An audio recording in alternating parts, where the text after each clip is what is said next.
Sir हाँ, मेरा नाम महेश कदम है और मैं चिटागंग डी सेक्टर से हूँ।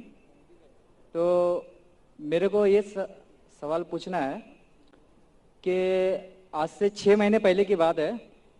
मैं बहुत बीमार था और मैंने बहुत अपना इलाज कराया, लेकिन मेरे को कुछ फर्क नहीं पड़ा। तो मेरे को फर्क क्यों नहीं पड़ रहा करके ये बात को मैं बहुत सोच रहा था। तो मुझे मालूम पड़ा कि मैं जिस इलाके में रहता हूँ वो एरिया में गोश्त खाने के लिए मनाही है। तो थोड़े दिन के बाद मैं चिटागंग में आया। चिटागंग में आने के बाद में मैं जो बचपन से जो खाता था वही चीज को मैं रिप्ले किया और मेरी हालत सुधर गई। मेरा 16 किलो वजन कम था जो बाद में लेवल में आ गया। तो बोलने का मतलब ये है कि ये जो मैं सवाल पूछ रहा हूं आपको, ये सवाल मेरे लिए या गैर मुसलमान भाइयों के लिए नहीं है, स्पेशली मेरे औरत के लिए। ये इसके लिए क्योंकि इस वक्त वो आपको टीवी पे देख रही है। मैं तो आज इस्लाम कबूल करने वाला हूं। तो मैं मेरी औरत को ये बताना चाहता हूं कि आपका मैं एक बार पहले एक लेक्चर में सुना था कि इंसान का जो ये जो दांत होता है, वो दांत की जो रचना की गई है वो गोश्त खाने के लिए भी है। और मेरे भाई ने, मेरे दोस्त लोग ने अभी बोला मेरे को कि 2 दिन पहले आपके लेक्चर में आपने बोला था इस्लाम हमको ये नहीं बोलता कि गोश्त ही खाओ तुम, समझे। आप परसों के दिन में मेरे शायद बोले थे कि गोश्त महंगा हुआ है, आप सब्जी भी खा सकते हो। तो मेरे को ये बोलना है कि मेरी औरत ये चाहती है कि मैं उससे छुप छुप के गोश्त खाता हूँ जो मेरे को खाना ही है हर हाल में, क्योंकि वही मेरी बॉडी के साथ लेवल करता है। तो हाँ, क्योंकि मैं वैसा बचपन से मैं हूँ वैसा ही, लेकिन मेरी औरत हैंडीकैप्ट है मेरी औरत, और मैं उससे बहुत प्यार करता हूँ। और मैं चाहता हूँ कि वो भी इस्लाम धर्म ले आपकी बात सुन के। अच्छा, दूसरी बात ये है कि उसको ये बोलिए आप कि आप इस्लाम धर्म कबूल कर रहे हो तो आपको गोश्त खाना कोई जरूरी नहीं। मैंने तो अभी तक कभी जबरदस्ती किया नहीं है और आगे भी करूंगा भी नहीं। तो मेरा सवाल जरा ज्यादा तो नहीं हो रहा? समझ गया हूँ मैं भाई साहब, समझ गया हूँ। हाँ। ज्यादा है लेकिन समझ गया हूँ। हाँ। मुझे आदत है लोग से सवाल सुनने की। हाँ। और जितना कठिन सवाल उतना मुझे मजा आता है। बिल्कुल। भाई साहब ने कहा कि वो ऐसे इलाके में रहते थे ना गोश्त लोग नहीं खाते थे, गोश्त नहीं खाने की वजह से बीमार हो गए। फिर चिटागंग में गोश्त खाने की वजह से नहीं सर, एक्चुअली मैं दूसरे चीज की वजह से वीक हो गया था। लेकिन मैं जो मेरी खुराक थी वो मेरे को नहीं मिल रही थी वहां पे। मैं इंशाल्लाह जवाब को कंप्लीट करूंगा, फिर आपको मिल जाएगा इंशाल्लाह। मैं आपका सवाल समझ चुका हूँ और सुन भी चुका हूँ, और मैं मेडिकल डॉक्टर भी हूँ। बराबर। मैं इस्लाम और कंपैरेटिव रिलीजन के अलावा एक मेडिकल डॉक्टर भी हूँ। भाई साहब बीमार होने की वजह से वो बीमार हो चुके थे और गोश्त नहीं खाने की वजह से फिर से रिकवरी नहीं मिल रही थी। जब चिटागंग में आए तो गोश्त खाने लगे और रिकवर हो गए, और 13 किलो उसका वजन भी बढ़ गया उनका। और वो गोश्त खाने की आदत है बचपन से, क्योंकि गोश्त के अंदर मेडिकल साइंस आज ये कहती है कंप्लीट फूड है। जिस्म के अंदर अमाइनो एसिड की जरूरत लगती है 23 अमाइनो एसिड की, जिसमें से 8 अमाइनो एसिड जिस्म में खुद पैदा नहीं होते, उसे कहते हैं इसेंशियल अमाइनो एसिड। और ये खुराक में लेना, अपने खाने में लेना जरूरी है। कोई भी वेजिटेबल फूड में कंप्लीट प्रोटीन सारे 8 अमाइनो एसिड मौजूद ही नहीं है। अब जब फ्लैश खाते, गोश्त खाते, इसमें 8 अमाइनो एसिड मौजूद है जो वेरी गुड प्रोटीन है। पूरे जवाब के लिए इंशाअल्लाह कल मेरी तकरीर है जिसमें मैं ये वादे तौर के ऊपर डिटेल में जवाब दूंगा। लेकिन आपका मेन सवाल था, आपका पहले सवाल का जवाब दूंगा और एक सवाल पूछना चाहते हैं आप?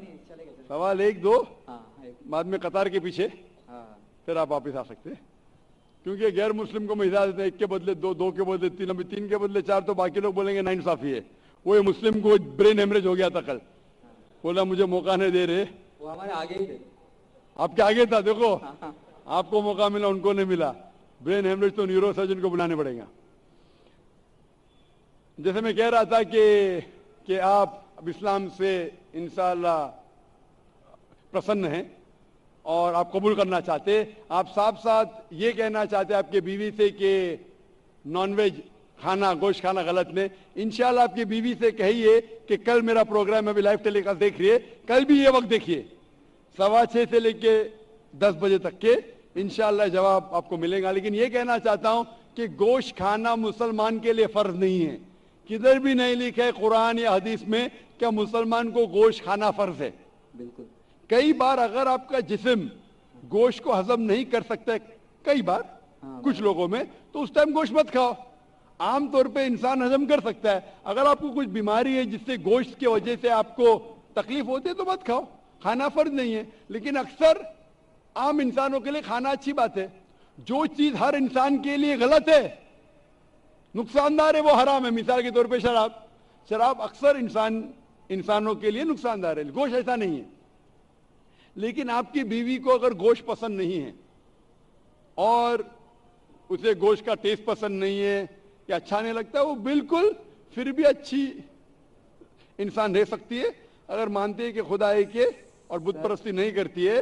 اور میری عورت یہ سمجھتی ہے کہ اگر میں مسلمان بنتا ہوں تو میں کمپلسری گوشت کھاؤں گا اور اس کو بھی کھلاؤں گا. تو وہ آپ اپنے طریقے سے بتاؤ گے تو تھوڑا فرق پڑے گا. بھائی کو ڈر ہے کہ اس کی بیوی سمجھتی ہے کہ اگر یہ بھائی مسلمان بن گئے تو اس کے لیے کمپلسری اور بیوی کو کھلانا بھی کمپلسری. اس کے لیے بھی کمپلسری نہیں اور بیوی کو کھلانا کمپلسری بالکل نہیں ہے. اور ایک بات کہوں گا میں بھائی صاحب, آپ یہ کہہ سکتے ہیں کہ میں مسلم بنوں گا, آپ بھی مسلم بن گے تو میں گوشت کھانا چھوڑ دوں گا. اگر آپ کی بیوی اسلام قبول کرنے کو راضی ہے آپ کے گوشت نہیں کھانے کی وجہ سے, تو میں آپ سے التجا کروں گا, درخواست کروں گا کہ گوشت کھانا چھوڑ دو اسلام قبول کرنے کے بعد. آپ کی بیوی اگر اسلام قبول کرتی ہے تو دونوں کو نجات ملیں گی. یہ ہوتا ہے کہ سیکریفائس کرنا بیوی کے لیے. بالکل ایسا ہی کروں. جیسے کہا تھا کہ ایک سجدہ جسے تو سمجھتا تھا گرا ہے, ایک سجدہ جسے تو سمجھتا تھا گرا ہے, ہزاروں سجدے سے دیتی ہے آدمی کو نجات. ہزاروں سجدے سے دیتا ہے آدمی کو نجات. مطلب جسے ڈر ہے آپ کے بیوی کو کہ وہ اسلام قبول کریں گے, قبول کر لیں گی تو انشاءاللہ باقی پریشانی سے اسے نجات ملیں گی. میں آپ سے پوچھنا چاہتا ہوں بھائی صاحب, آپ اسلام قبول کرنا چاہتے ہیں؟ بالکل کرنا چاہتا ہوں. آپ مانتے کہ خدا ایک ہے؟ بالکل ایک. آپ مانتے کہ بت پرستی غلط ہے؟ بالکل غلط. آپ مانتے محمد صلی اللہ علیہ وسلم آخری پیغمبر ہے؟ ہاں آخری پیغمبر. آپ کو کوئی بھی زبردستی کرے اسلام قبول کرنے کے لیے؟ بالکل نہیں. کوئی بھی دباؤ؟ بالکل نہیں. آپ دل سے کرنا چاہتے ہیں؟ دل سے, اپنے ہوش و آواز میں؟ ہوش و آواز. کوئی بھی زبردستی نہیں کر رہا ہے؟ نہیں. انشاءاللہ میں عربی میں کہوں گا, آپ اسے دہرائیے. اشہدو اشہدو اللہ الہ الا اللہ اللہ واشہدو واشہدو ان محمدن عبدہ ورسولہ. میں شہادت دیتا ہوں کہ اللہ کے علاوہ کوئی معبود نہیں اور محمد صلی اللہ علیہ وسلم اس کے پیغمبر اور بندے ہیں. ماشاءاللہ آپ مسلمان بن چکے, اور میں دعا کرتا ہوں کہ اللہ آپ کی پریشانی دور کرے, اور دعا کرتا ہوں کہ آپ کی بیوی کو بھی ہدایت دے. ہاں سر, میں کیا بول رہا ہوں کہ میرے لڑکے کا نام سچن ہے, سچن قدم ہے. جی ہاں. میں میرا نام ساجد رکھ رہا ہوں. جی ہاں. ساجد, لیکن سر میں میرا قدم ہی رکھوں گا, کیونکہ میرے پتا جی بہت گریٹ انسان تھے, بہت اچھی اچھی باتیں کرتے تھے وہ, اور میرے کو انہوں نے ویسے ہی جینے کے لیے سکھایا.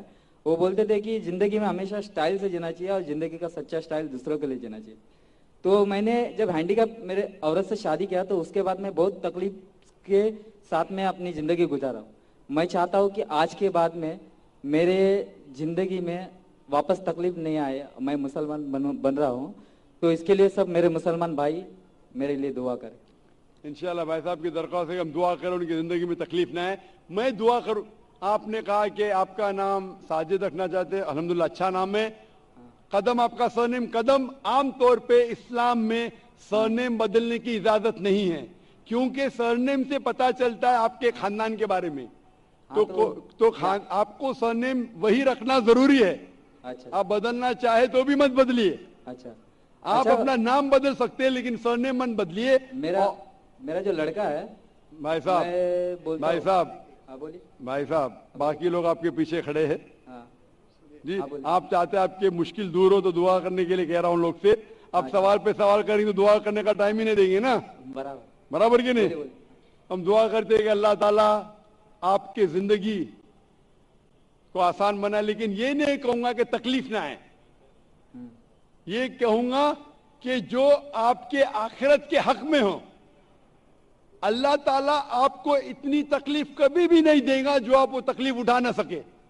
कुरान मजीद में अल्लाह ताला फरमाते हैं सूरह बकरा में सूरह नंबर 2 आयत नंबर 286 में कि अल्लाह सुब्हानहू व तआला कोई भी इंसान को इतनी तकलीफ नहीं देता कि वो उठा न सके।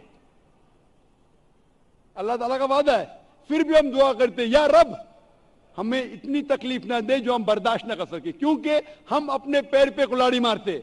अल्लाह ताला कभी भी कोई भी इंसान को इतनी मुश्किलात नहीं देता, इतनी तकलीफ नहीं देता जो वो उठा ना सकता, लेकिन इंसान खुद अपने पैर पे कुल्हाड़ी मारते, अपने आप को इतने तकलीफ में डाल देते कि उन्हें मुश्किल हो जाता है। अल्लाह ताला कभी भी कोई भी इंसान को इतनी तकलीफ नहीं देता है जो वो न उठा सके। मैं अल्लाह से दुआ करूंगा कि अगर तकलीफ आपकी जिंदगी में है, आप इंशाअल्लाह इस तकलीफ में सफलता पाएंगे और आखिरत में आपको इसका सवाब मिलेगा।